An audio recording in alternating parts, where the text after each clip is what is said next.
Hi, my name is Chang Wai Sheng, and my matrix number is 297670.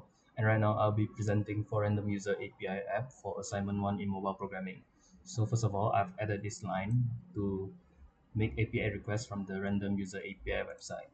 So next is the first screen, which is the splash screen. So first of all, there's implement init state here, and also deploy the future delay so that the splash screen will load 3 seconds before going to the home screen.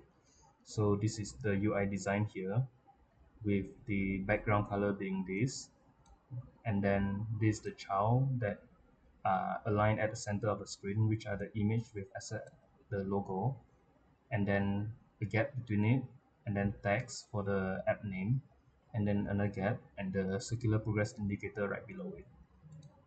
So next is home screen. First of all, there's import.convert. So I'll use this to import to decode the JSON data that are fetched from the API response, in this case the random user API, and also import package http.dat, which is the HTTP package for us to make API call. So there's also map string dynamic user data, which is used to hold random user data from API, and also string error message, which is used to store error message for when the API fails. So for the fetch user here is to fetch user data from the website once the page is loaded after the splash screen ends. And then the fetch user asynchronous, there's a try and catch in it. So there's if else statement in the try, where if the conditions are all correct, JSON decode will be used to decode the JSON's response, and then it will set the state of the user data and the result to help store user data from results. Else, if there's something wrong here, it will throw exception and say it failed to load data. So for the catch is to catch any other potential error where it's that state where the error message will display an error occurred while fetching data. So next is the UI part. So first of all is the app bar. This is the styling of the app bar with the name random user generator and the font size color. And then the error message is not empty.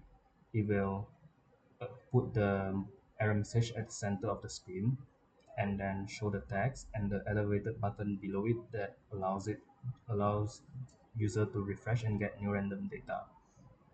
So if the user data is null, like when you first loaded into the home screen, there will be a circular progress indicator to load while it's retrieving the new data from the website, and then single child scroll view. I didn't use it, but I just still put it anyways, so that if the data is too long, you can scroll down.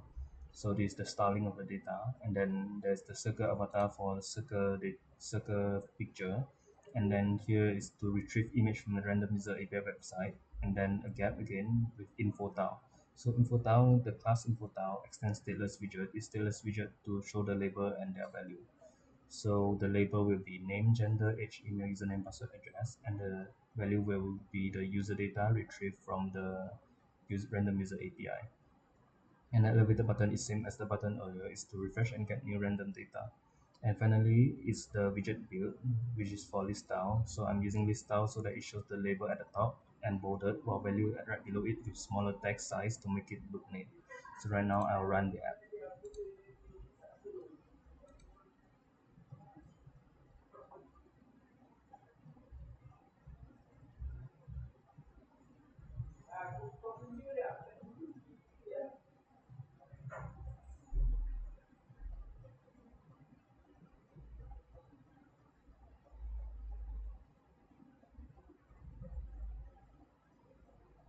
Alright, so first of all, this is a splash screen. It will load for 3 seconds, and then you will see the circular indicator for it to load the new data, and now it shows the data from the website.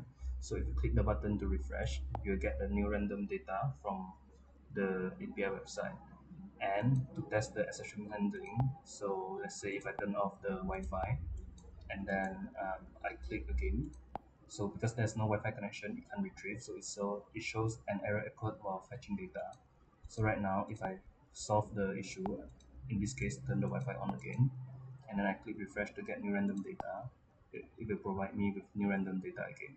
That is all for my presentation. Thank you for watching.